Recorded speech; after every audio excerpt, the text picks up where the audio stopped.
German submarine Navigator vanished in 1945. 79 years later, his secret docking tunnel was found. Hey everyone! Tonight we're stepping into one of the most extraordinary cold case mysteries that modern archaeology has ever cracked open.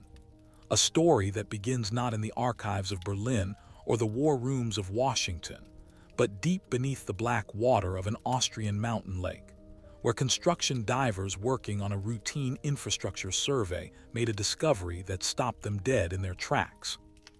The date is September 14, 2024.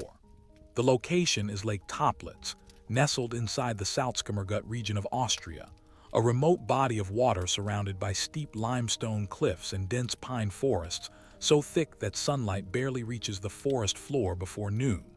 This lake has long been a place of whispered legends, Nazi gold, sealed crates of counterfeit British currency, and wartime secrets thrown into its depths during the chaotic final days of the Third Reich.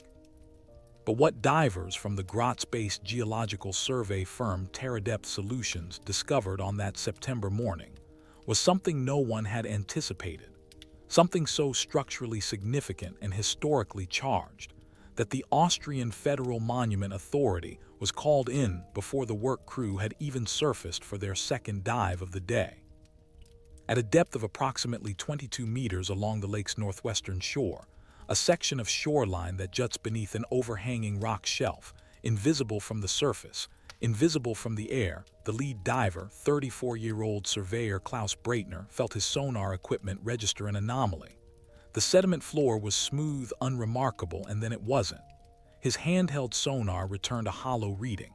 Not rock, not wood, hollow, engineered. Breitner marked the position and signaled his team. 2 additional divers descended within the hour.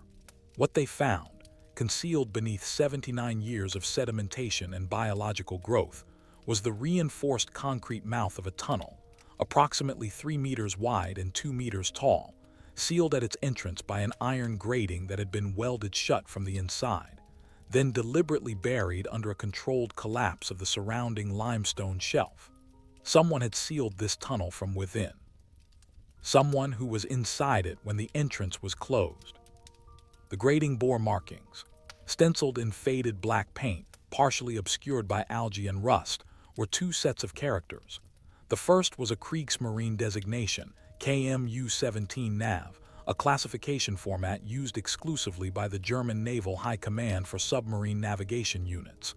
The second was a name, 2 words, partially legible, but enough.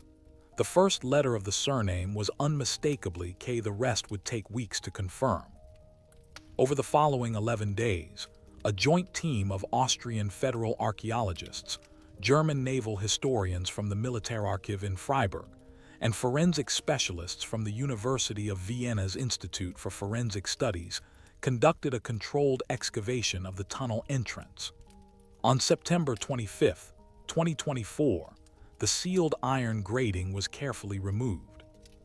Inside the tunnel's first chamber, preserved in a remarkable state by the cold, oxygen-depleted conditions, investigators found the following: a waterproof canvas duffel bag containing a Kriegsmarine officer's navigation charts, a personal logbook written in a precise, meticulous hand, a set of identity documents bearing 2 different names, a leather wallet containing photographs, a woman, 2 young children, a formal military portrait, and a compass engraved on the back with the words, Für Main Invader, immer nach Norden, Elsa, 1938. For your father, always north. The official record says that Kapitänleutnant Werner Heinrich Kessler, Chief Navigation Officer of U-Boat 547, died on May 3, 1945, when his submarine was reportedly destroyed by British depth charges in the North Atlantic, approximately 90 kilometers northwest of the Orkney Islands. His body was never recovered. He was declared dead in absentia by the German Naval Registry on August 17, 1945. His wife had died in a bombing raid on Kiel in February 1945. His 2 children were reported missing. He had no living relatives who filed claims. Werner Kessler simply ceased to exist, officially, legally, permanently. But the official record says nothing about a tunnel beneath an Austrian lake. It says nothing about a compass engraved by a daughter. It says nothing about a logbook filled with route coordinates, safe house addresses, and coded communications spanning 6 months following his supposed death. The official record, as investigators were about to discover, was a carefully constructed lie. If you want to see what investigators found when they opened that logbook, every coordinate, every name, every revelation about what happened to Werner Kessler after the world was told he was dead, hit the like button, subscribe to the channel, and drop a comment telling us where you're watching from and what time it is. We've got viewers joining us tonight from Buenos Aires to Hamburg, from Wellington to Cape Town, and we are about to explore this together, across every time zone, across every ocean, all the way to the bottom of a very cold Austrian lake where history refused to stay buried. Stay with us, because what comes next will change everything you thought you knew about 1945. Werner Heinrich Kessler was born on March 7, 1910, in the coastal city of Kiel, Germany, the same port city that served as home base for much of the Imperial German Navy during the First World War, and would become the primary operational center for the Kriegsmarine submarine fleet in the Second. His father, Reinhard Kessler, was a merchant marine navigator who had served briefly with the Imperial Navy before returning to civilian shipping after 1918. His mother, Gertrude née Hoffmann, was a school teacher. Werner grew up surrounded by maps, tide charts, and the smell of salt water. He learned to navigate by the stars before he was 12 years old, taught by his father on summer voyages along the Baltic coast aboard a borrowed fishing ketch. He was, by every account preserved in surviving records, exceptional. His mathematics teachers at the Kieler Gymnasium noted his extraordinary spatial reasoning. His physical education instructors remarked on his composure under pressure. The boy did not panic. Not during competitive events, not during accidents, not during a particularly violent storm that caught 3 students off guard during a sailing excursion in the summer of 1926, when 16-year-old Werner Kessler calmly took the helm, read the sky, and brought every student safely back to shore while the supervising teacher was incapacitated with seasickness. He entered the Marineschule the German Naval Academy, in the autumn of 1928 at the age of 18. He graduated with distinction in 1931, ranked 3rd in a class of 47 officers. His navigation scores were the highest recorded in a 5-year period. His commanding officers wrote assessments using language like exceptionally gifted, unusually calm under operational stress, and in one particularly telling evaluation dated November 12, 1932, an officer who calculates faster than most men think. Through the mid-1930s, Kessler served in surface vessel navigation roles, assigned to destroyer escorts operating out of Kiel and later Wilhelmshaven. He married Elsa Marie Bauer in April 1938. She was 26, a schoolteacher like his mother, from a middle-class family in Hamburg. By all photographic evidence from the period, they were deeply devoted. A daughter, Heike, was born in November 1938. A son, Gerhard, followed in February 1941. The compass, Fuhr Main Invader, Immernack Norden, was engraved by Elsa on behalf of infant Heike and given to Werner on his first deployment after the birth. In 1940, as Germany's submarine campaign in the Atlantic entered its most aggressive phase, what U-boat crews called Die glückliche Zeit, the happy time, Werner Kessler was transferred at his own request to the submarine arm of the Kriegsmarine. His reasons were documented in a transfer petition filed on July 3, 1940. He wanted operational command, he wanted navigation challenges of genuine complexity, and he wanted to contribute directly to the war at sea. He completed submarine training at the 5th U-Boat Training Division in Danzig, and was assigned as first watch officer and navigation specialist aboard U-312, a Type VIIC submarine operating in the North Atlantic. He served 2 full patrols aboard U-312, earning the Iron Cross Second Class after the first patrol, and the Iron Cross First Class following the second. The latter awarded for successfully navigating the submarine through a British destroyer screen during a 12-day storm in the North Atlantic that destroyed navigational equipment and forced Kessler to guide the vessel by dead reckoning, using nothing but his wristwatch, a preserved star almanac and calculation. The submarine arrived at its home port of Lorient, France, within 4 hours of its scheduled arrival window. The base commander reportedly said it was the finest piece of navigation he had witnessed in 20 years of naval service. By 1943, the war at sea had turned catastrophically against Germany. The happy time was long over. Allied anti-submarine technology had advanced to the point where U-boats were being sunk at a devastating rate.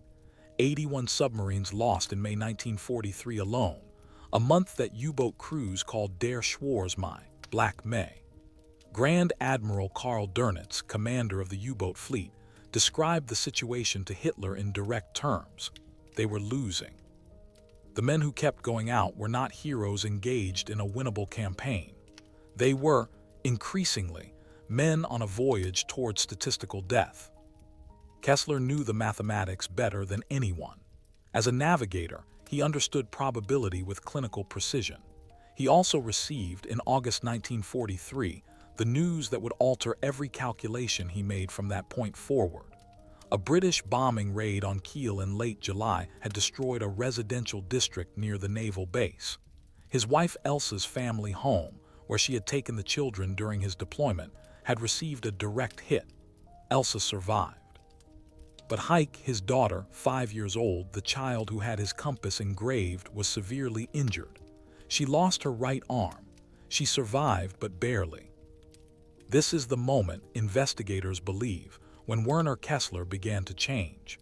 He continued to serve. He was assigned as Chief Navigation Officer aboard U-547, a Type IXC long-range submarine, in January 1944.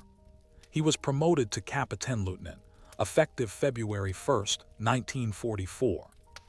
He conducted 3 patrols aboard U-547, including one extraordinary patrol in the autumn of 1944 that took the submarine into the South Atlantic, all the way to position off the Brazilian coast, for purposes that the official records describe only as extended operational reconnaissance. What those records do not disclose, but what investigators would eventually uncover, was who else was aboard that patrol, and what exactly they delivered off the Brazilian coast. By early 1945, Werner Kessler was 35 years old. His wife was alive, but their correspondence was intermittent and fragmented. His daughter had lost her arm. His son was a 3-year-old child he had barely met. Germany was losing the war with catastrophic finality. Soviet forces were closing on Berlin from the east. Allied forces were pushing into the Rhine from the west, and every major German city was under near-continuous aerial bombardment. The Nazi regime was cannibalizing itself, shooting deserters, executing officers who retreated without orders, descending into the kind of terminal paranoia that characterizes a government that knows its end is near. And Werner Kessler, navigator, calculator, a man who had never once in his professional life failed to find a way through, was planning something. The evidence suggests he had been planning it for more than a year. The question that would obsess investigators for months was this: how does a submarine navigation officer in the final weeks of the Second World War orchestrate a disappearance so complete that it would take 79 years and a construction survey in an Austrian lake to find the first trace of it? April 27, 1945, 13 days before Germany's unconditional surrender. U-547 is docked at the Kriegsmarine submarine pens at Kiel, undergoing what official logs describe as emergency repair following depth charge damage sustained during its most recent patrol in the North Sea. The repairs are genuine. The submarine's forward torpedo room sustained a partial flood, and one of its diesel engines requires significant work. The boat's commanding officer, Captain Ernst Baumann, is in discussions with base command about whether U-547 is even seaworthy for further operations. Around him, Kiel is disintegrating. Bombing raids have reduced the city to rubble. The main naval base is operating under emergency protocols. Officers are burning documents. Administrative staff are fleeing. The command structure, which has held together through 5.5 years of total war, is beginning to crack at the load-bearing joints. Kessler is not repairing equipment. He is making arrangements. What investigators were eventually able to reconstruct from the logbook recovered at Lake Toplitz, combined with declassified files from the German Federal Archives and previously unreleased documents from the British Naval Intelligence Section at Kew, reveals a plan of extraordinary precision, executed over a period spanning at least 14 months. It begins not in April 1945, but in February 1944, when U-547 South Atlantic Patrol made an unscheduled stop, not recorded in the official patrol log, but reconstructed by investigators through fuel consumption analysis and a separate navigation log that Kessler kept privately, at a small bay on the Argentine coast near the town of Mar del Plata. The stop lasted approximately 18 hours. Passengers were disembarked. Sealed cargo was transferred, and contact was made with a network that investigators would later identify as the early operational phase of what became known in post-war investigations as Odessa, an organization whose name has been contested by historians but whose functional reality, a network designed to move Nazi personnel and assets out of Europe before the Allied net closed, is documented beyond serious dispute. Back in April 1945, as Kiel burned around him, Kessler activated this network. The logbook records the following in his characteristic precise, emotionally sparse style. An entry dated April 27, 1945 at 11 p.m. reads, "Meeting confirmed, package received, documents satisfactory, route unchanged, departure April 30th if conditions allow, if not May 2nd at latest. KB Captain Baumann suspects nothing. Admiral's office burning records. Opportunity window narrow but sufficient." The package was a set of forged identity documents.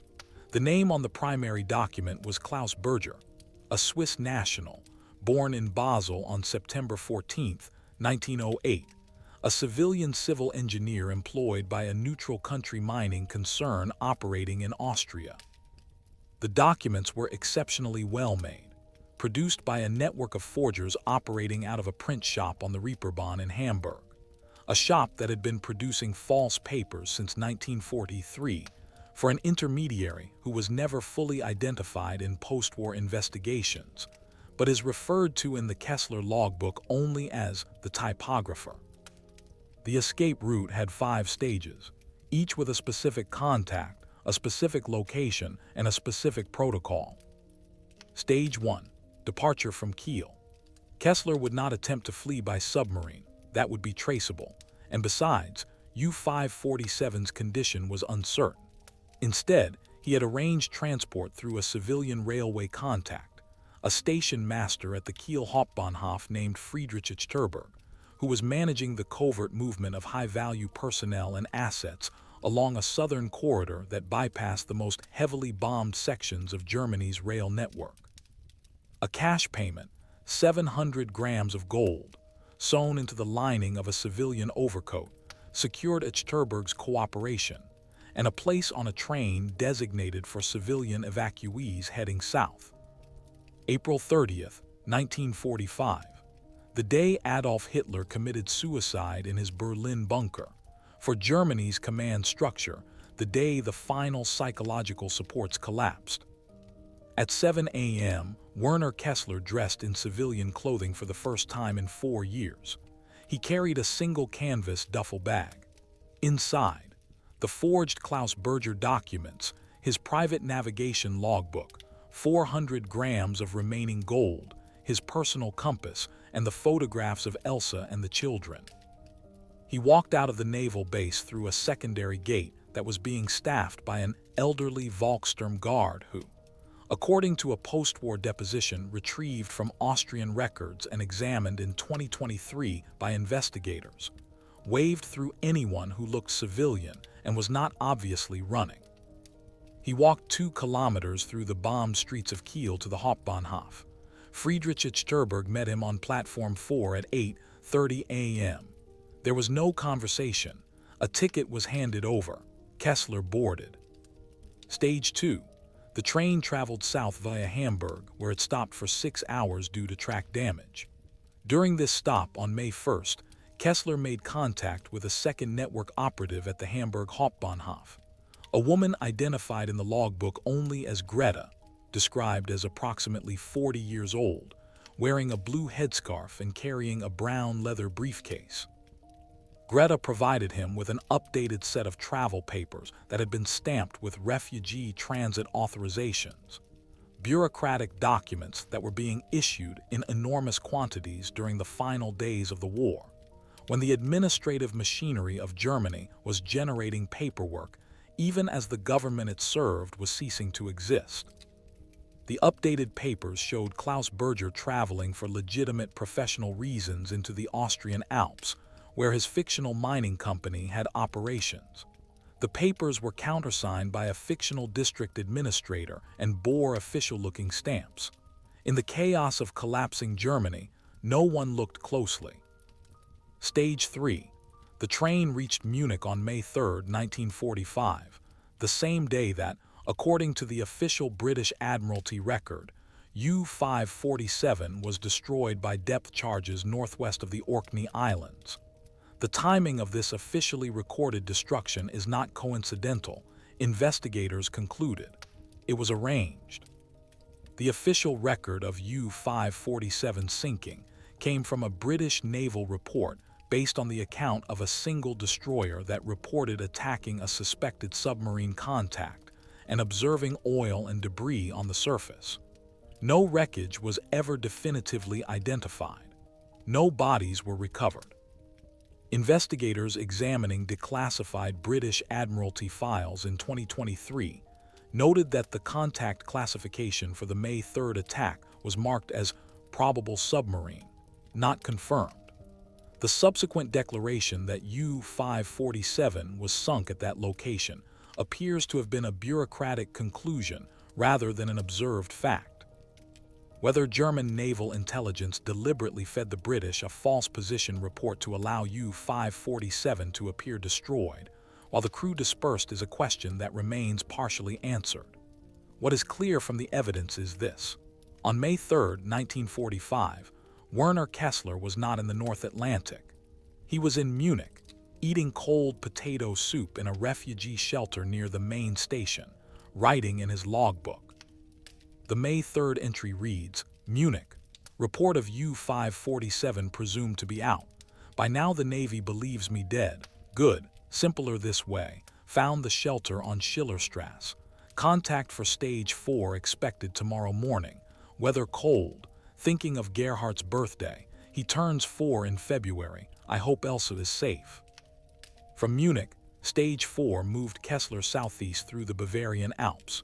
He traveled by truck, a civilian transport vehicle operated by a man named Rupert Haller, a farmer from the town of Schernau am Königssee who was being paid to move sensitive civilian assets for a group that Kessler never explicitly names in the logbook, but describes as the same people who arranged the Mar del Plata contact. This group had a network of farm properties and alpine chalets being used as staging posts for personnel and material moving south toward Austria.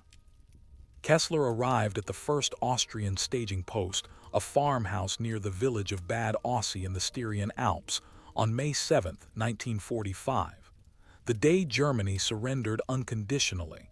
He noted the date in his logbook with a single line. They have surrendered. For me, this changes nothing. The journey continues. Stage 5 was the most technically demanding. The final segment of the route that led to Lake Toplitz and beneath it, into a tunnel whose existence Kessler had known about since that South Atlantic patrol in 1944, when the same network that moved him through Germany had briefed him on the infrastructure they had prepared in the Austrian Lake District. Infrastructure designed not merely to move people through, but to conceal assets, to house individuals for extended periods while final travel documents were arranged, and ultimately to provide a staging point for long-distance escape by means that the investigators would spend months reconstructing. The investigation that followed the September 2024 discovery at Lake Toplitz began, as all serious historical forensic investigations must, with the most basic question: is what we are looking at what we think it is? Dr. Monika Strassner, senior archaeologist with the Austrian Federal Monument Authority and the lead investigator on what quickly became formally designated as Project Neptune, arrived at the site on September 16, 2024, 2 days after construction diver Klaus Breitner's initial discovery. She brought with her a team of 5 specialists: a forensic document examiner, a materials scientist specializing in Second World War-era concrete and metalwork, a naval historian from the German Militärarchiv who had spent 20 years studying Kriegsmarine infrastructure, and 2 forensic archaeologists experienced in underwater excavation. The tunnel, as the team's initial assessment confirmed, had been constructed using construction techniques consistent with 1943 to 1945 German military engineering standards. The concrete mixture matched formulas used by the organization TOT, the engineering and construction corps that built the Atlantic Wall, the U-boat pens at Lorient and Brest, and dozens of other major military infrastructure projects across occupied Europe. The iron grating at the entrance was manufactured from steel with a specific phosphorus content that materials analysts dated to a production period between 1941 and 1944. The welding technique on the grating's interior seals was consistent with naval engineering training. The weld patterns were clean, professional, unmistakably done by someone with shipyard or submarine workshop experience. This was not improvised, Dr. Strassner told the joint press briefing held on November 3, 2024, once the initial findings were ready for public disclosure. This structure was planned. It was built by professionals with access to military-grade materials, and it was designed to be found only by someone who already knew where to look. The tunnel itself extended 47 meters into the rock shelf beneath the lake's northwestern shore, before opening into a chamber approximately 6 meters by 4 meters, the size of a generous room. The chamber had been fitted with wooden shelving, now mostly collapsed, along 2 walls. Ventilation pipes, blocked but intact, extended upward through the rock to surface outlets concealed among the limestone outcroppings above the waterline. An interior drainage channel along the chamber's floor connected to a deeper outlet that prevented total flooding. The chamber had been designed for human habitation, for at minimum a short period. And then there was the contents. The canvas duffel bag recovered at the tunnel entrance.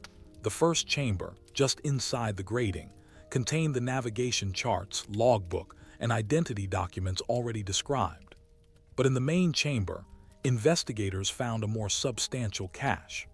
Forensic archaeologists spent 3 weeks carefully removing, cataloging, and preserving the following items: 14 separate Kriegsmarine navigation charts, several of which had been annotated by hand in the same careful script as the logbook. The annotations included route markings, depth soundings, and what appeared to be coded position notations, using a cipher that German naval intelligence historians identified as a variant of the Kriegsmarine's M-key substitution cipher, adapted for personal rather than operational use. The routes annotated on these charts covered 3 specific corridors: the North Atlantic approaches to the Iberian Peninsula, the South Atlantic coastal approaches to Argentina and Uruguay, and most intriguingly, a series of annotations on charts of the Eastern Mediterranean covering the approaches to Egypt and Syria. 11 personal photographs, preserved in a wax paper envelope inside a sealed tin box. 5 of these photographs showed Elsa Kessler, Werner's wife, in what appeared to be domestic settings, a garden, a kitchen, a street scene that was later identified by German urban historians as being in the Eilbeck district of Hamburg.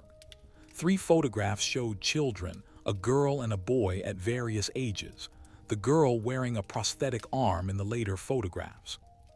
3 photographs showed Werner Kessler himself in civilian clothing, in locations that were later identified as being in Buenos Aires, Argentina. The Argentina photographs were taken in what appeared to be the mid-1950s based on clothing styles, vehicle models visible in the background, and a newspaper page partially visible on a cafe table in one image. Investigators were able to read the partial headline and date it to approximately 1954. Werner Kessler was alive in Buenos Aires in 1954, 9 years after his official death. The logbook, 247 pages, written in German, largely in the same compact, precise hand throughout, became the central document of the investigation. Dr. Helena Brauer, the forensic document examiner on Dr. Strassner's team, conducted a full analysis of the logbook between September 2024 and January 2025. Her findings, detailed in a report submitted to the Austrian Federal Monument Authority in February 2025, established the following. The paper used in the logbook was consistent with German military-issue navigation log paper produced between 1940 and 1945. The ink, analyzed via spectrographic testing, matched formulas used in standard German military fountain pen cartridges from the same period. Handwriting analysis, conducted by comparing the logbook entries to 2 authenticated samples of Werner Kessler's handwriting preserved in the German Naval Archives, an official patrol report dated October 12, 1944, and a promotion recommendation letter dated December 8, 1944, confirmed with a probability assessment of 97.3% that the logbook and the authenticated military documents were written by the same individual. DNA analysis was more complicated. The leather wallet recovered with the logbook contained several strands of hair caught in the wallet's internal stitching. Mitochondrial DNA was successfully extracted from 3 of these strands in a process conducted at the University of Vienna's Institute for Forensic Studies between October and December 2024. This DNA was compared against 2 reference samples. A sample from a direct maternal line descendant of Werner Kessler's mother's family, located through genealogical research conducted by investigators in cooperation with Hamburg's Standesamt Civil Registry, and a sample from a descendant located through a separate line of investigation. More on this shortly. The mitochondrial DNA from the wallet hair matched the first reference sample with a statistical confidence level that forensic scientists described as effectively conclusive for maternal line descent. Werner Kessler had sat, alive, in a tunnel beneath an Austrian lake, his hairs falling into the wallet he kept his photographs in. But the second DNA comparison, the one that investigators had pursued through a separate investigative thread, produced the most emotionally complex finding of the entire investigation. In January 2025, investigators working with the Hamburg Genealogical Registry and the Argentine Immigration Records Service, accessible through a bilateral cooperation agreement established in 2019 between Germany and Argentina for the purpose of exactly this kind of post-war investigation, identified a family living in the Buenos Aires suburb of San Isidro under the surname Berger. The family's patriarch, one Klaus Berger, had immigrated to Argentina in 1947 from Switzerland, or so the Argentine immigration papers stated. The family had been established in San Isidro since 1948. Klaus Berger, civil engineer, had died in San Isidro on March 4, 1979, at the age of 70 according to his Argentine death certificate. That would place his birth in 1909. Werner Kessler was born in 1910. A 1-year discrepancy, exactly the kind of minor falsification that forgers deliberately introduced into documents to create plausible denial while keeping the cover story simple to maintain. Klaus Berger's children, a daughter named Hilda and a son named Georg, born in Buenos Aires in 1950 and 1952 respectively, were still alive in 2025. Hilda was 74 years old. Georg was 73. Both had been told by their father that he was a Swiss-German civil engineer who had lost his family in Europe during the war and built a new life in Argentina. Neither had known, until investigators contacted them in February 2025, that their father had been a German naval officer. Neither had known his real name. Georg Berger, speaking to investigators in a recorded statement taken in Buenos Aires on February 19, 2025, described his reaction in words that were included in Dr. Strassner's official report. "He was a quiet man. He worked hard. He was kind to us, but he was not a man who told you about himself. There were things he would never speak of. We thought it was the war. We thought it was grief. We never thought it was a secret." DNA samples taken from both Hilda and Georg Berger and compared against the mitochondrial and Y chromosome markers extracted from the Lake Toplitz materials confirmed the biological connection.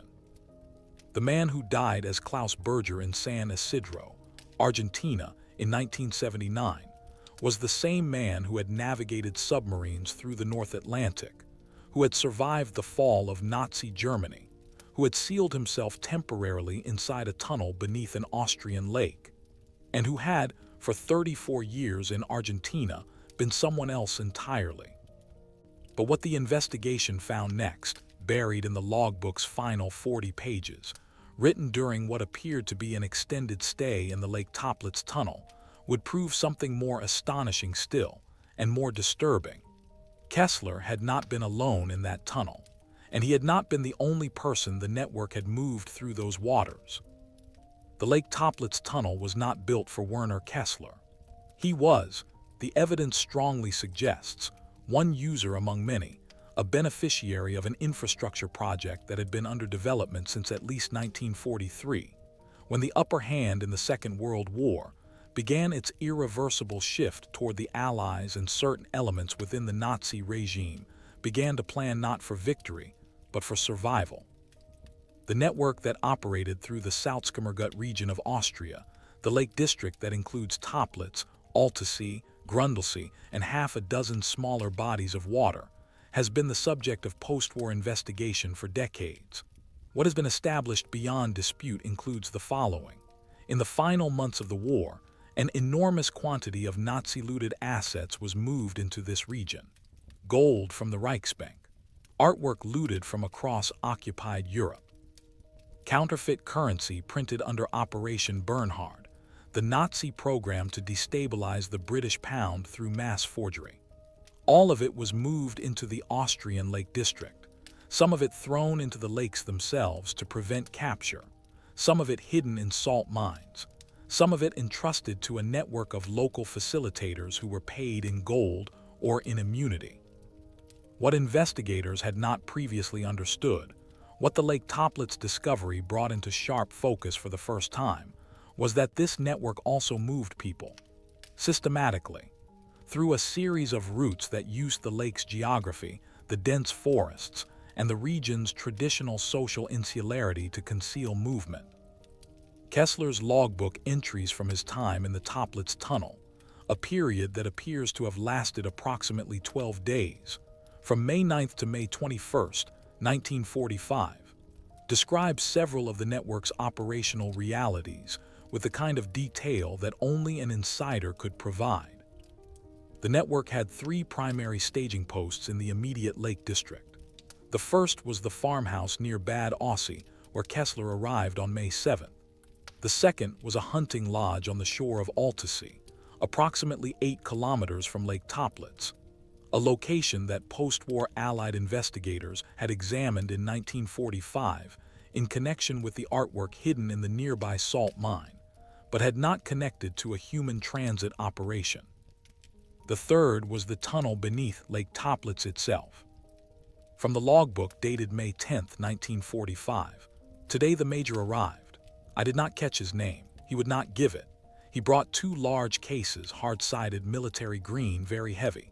Reinhardt, the network's local coordinator, locked them in the back chamber. The major stayed one night and was gone before dawn. 3 others came in the afternoon, 2 officers without insignia, 1 civilian who spoke excellent Spanish. They will leave before I do. The typographer's people will have documents for them in Innsbruck. The typographer, the forger network that had produced Kessler's Klaus Berger documents, appears to have been operating a significant document production operation. The logbook references documents being produced for at least 17 individuals who passed through the Salzkammergut staging network during the period of Kessler's observation.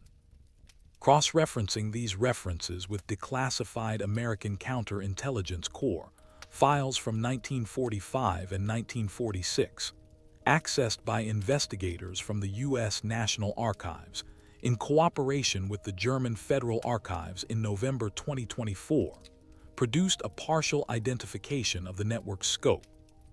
The CIC files describe what American investigators at the time called Route Alpine, an alpine escape route used by Nazi personnel fleeing south and east in the final weeks of the war, eventually connecting through Italy to South American-bound shipping.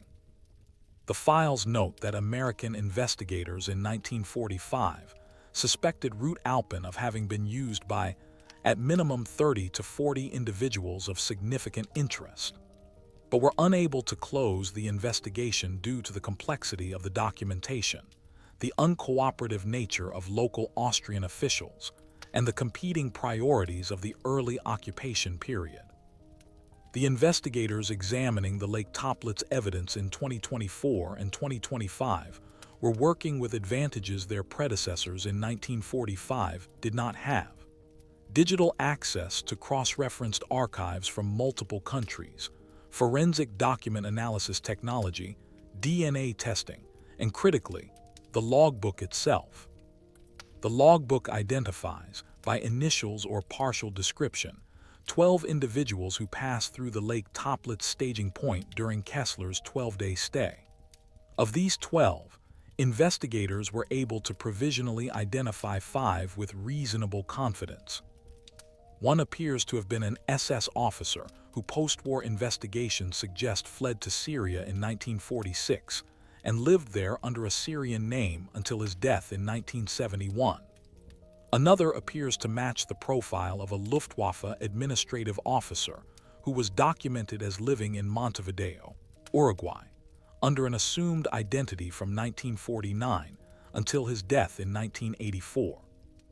A third, the civilian who spoke excellent Spanish, noted on May 10th, appears from contextual clues in the logbook to have been involved in the organization TOT's financial administration, a category of Nazi employee who had access to substantial looted funds, and was therefore both a priority escapee and a priority asset for the network, because these individuals could help fund subsequent operations. The financial architecture of the escape network was itself remarkable. The logbook describes, over several entries, a payment system that operated entirely in physical gold. Movement through each stage of the network had a price. Kessler's total cost, calculated from his logbook records, was approximately 1.2 kilograms of gold across all 5 stages, including a final payment made in Innsbruck, where the network's Tyrolean coordinator arranged his transit documents for the journey into Switzerland, and from there, to a Genoa-based shipping contact who placed individuals on vessels bound for South America. The gold did not come from Kessler's personal savings. Some of it, approximately 400 grams, he had assembled himself, through means he does not specify but which investigators suspect involved unauthorized possession of Kriegsmarine emergency asset stores. The remaining 800 grams was provided to him, according to a logbook entry dated May 19, 1945, by the same party who arranged the Mar del Plata contact. the network that had been preparing for this moment since the 1944 South Atlantic Patrol. This reference, combined with the fuel consumption anomaly that revealed the unauthorized Argentine coastal stop during that patrol, creates a picture of deliberate, advanced preparation. Werner Kessler had been recruited into this network, or had made contact with it, at least 14 months before he used it to disappear. He had been, in some functional sense, pre-approved for escape. The question of what service, what information, or what asset he had provided in exchange for that pre-approval is one that the logbook does not directly answer, though it contains several oblique references to the delivery made during the Mar del Plata stop that investigators believe may eventually be clarified through continued Argentine Coastal Archive research. By May 21, 1945, when Kessler sealed the tunnel entrance, retrieved his compass and photographs, shouldered his duffel bag, and climbed out of the rock shelf above the Lake Toplitz waterline to begin the overland journey toward Innsbruck, the network had already processed dozens of individuals through its Austrian staging posts. It would continue operating in diminished but functional form for at least another 3 years, based on evidence from the CIC files and from separate investigations conducted by the Simon Wiesenthal Center in the 1990s. Werner Kessler, navigator, calculator, a man who had never failed to find a way through, had found his way through.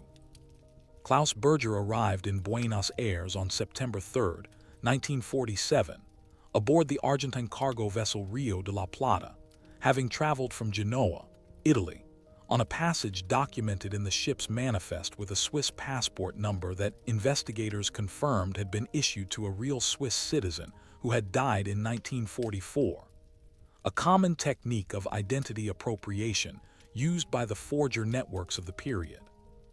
Argentine immigration records from the period, now fully digitized and accessible to researchers following a 2019 digitization project supported by the Argentine Ministry of the Interior and the German-Argentine Historical Research Institute, show Klaus Berger registering as a resident of Buenos Aires province on September 14, 1947.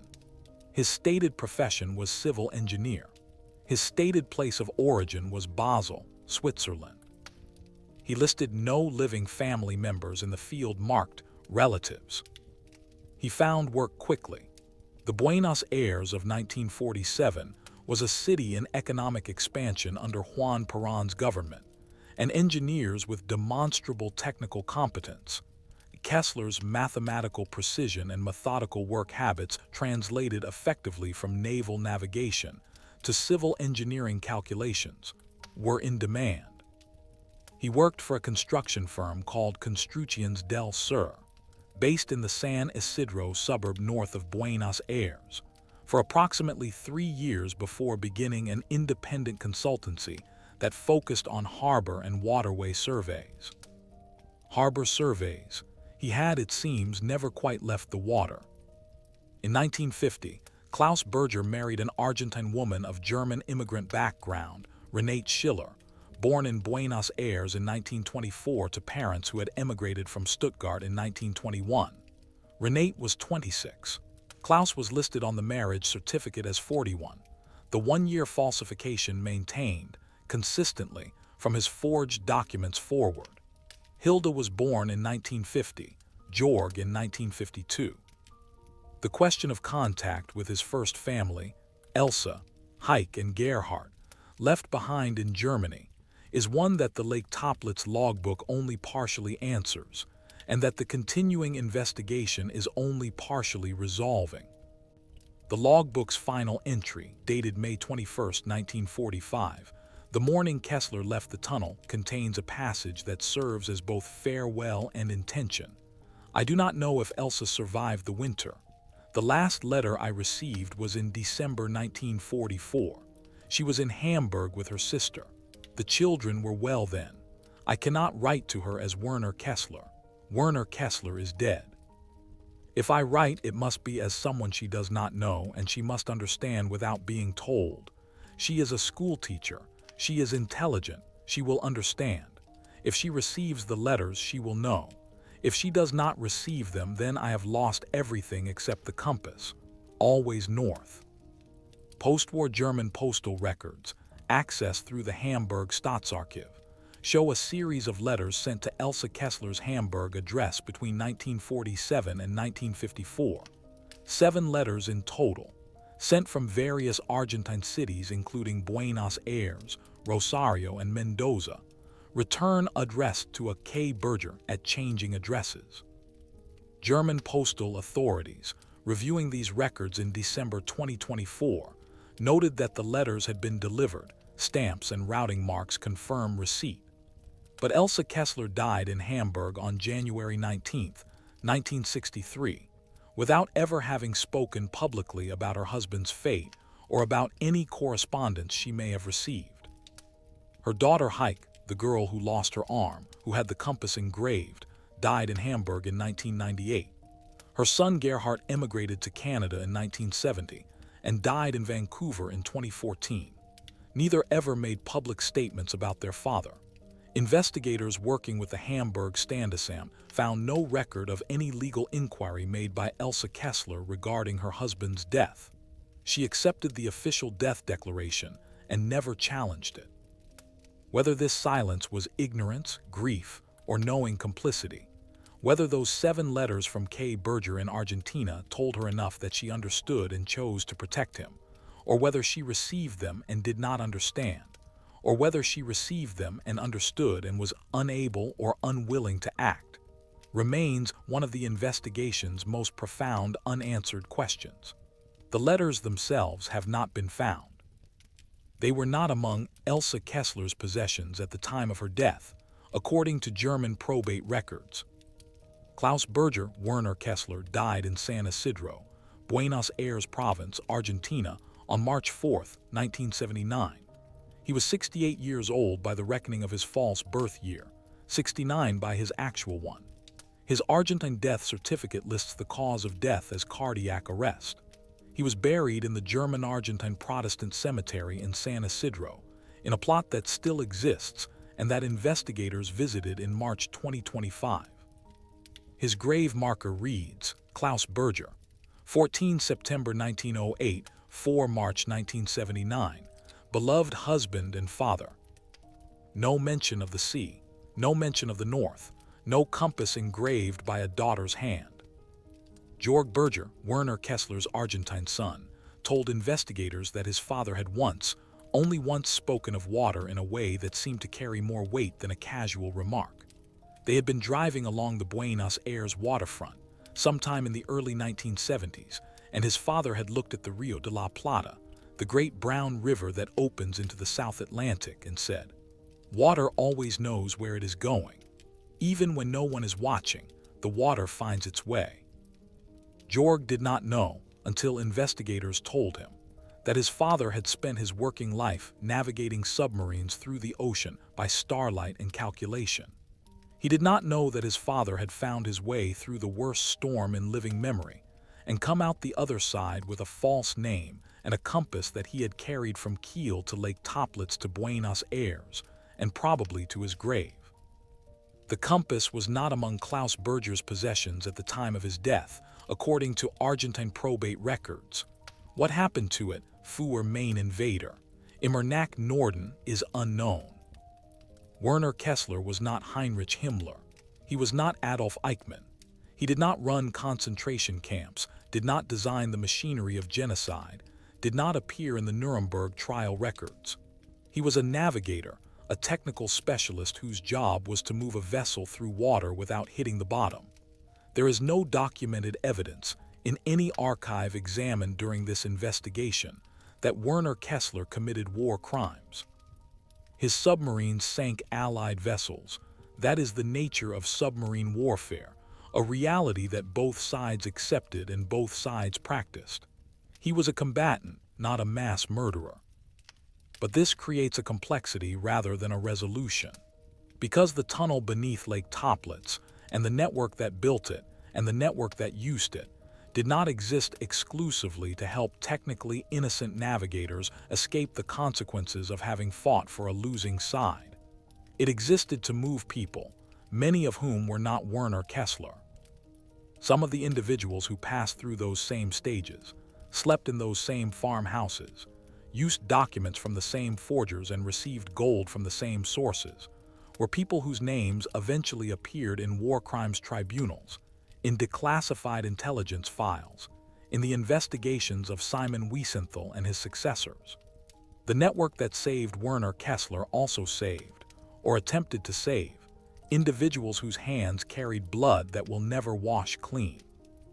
By using the network, by participating in it, by paying into it, by taking the position in the queue behind the major, with the heavy cases who arrived on May 10, 1945, Kessler became part of a system that served interests beyond his own survival. He knew this. The logbook makes clear that he knew this.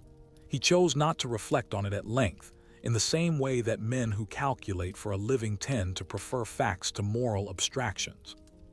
But the choice to enter the network was a choice, made by a man whose professional life had been built on the understanding that choices have consequences.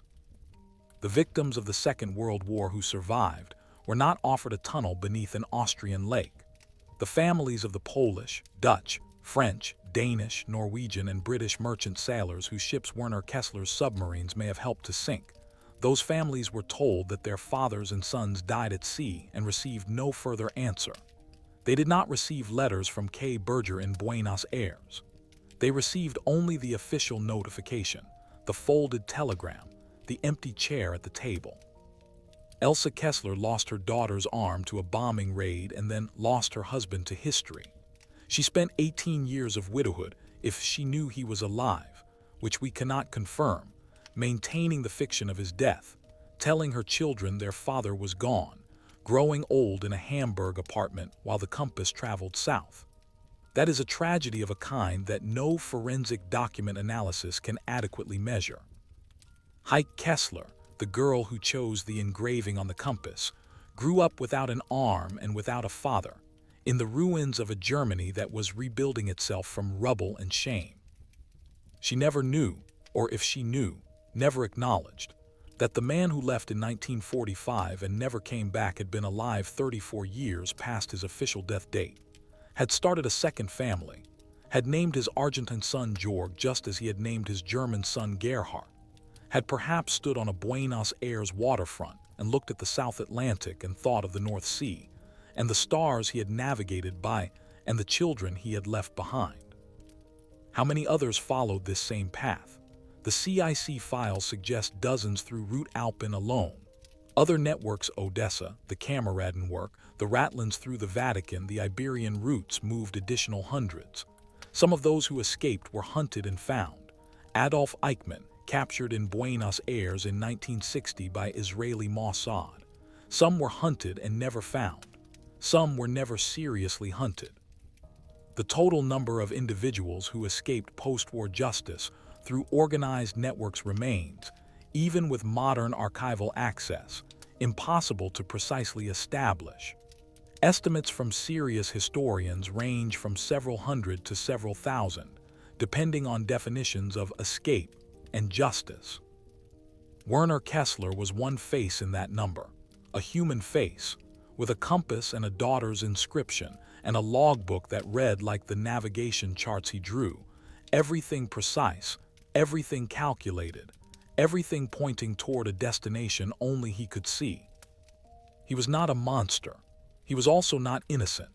He was a man, skilled, calculating, human, who found a way through when the world around him was ending, and who paid the costs that were asked of him without asking too loudly who else was paying costs they had not agreed to.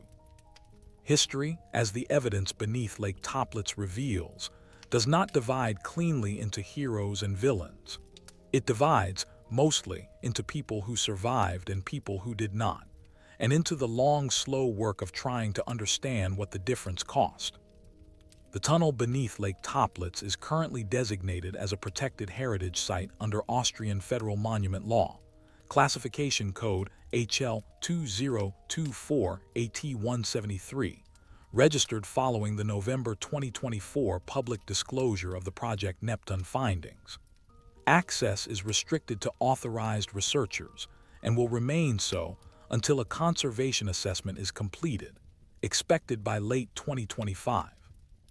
The Austrian Federal Monument Authority has announced preliminary plans for a memorial installation at the lake's surface, a modest marker, appropriately restrained, that will identify the site as a place of historical significance without providing operational details that might attract unauthorized diving activity.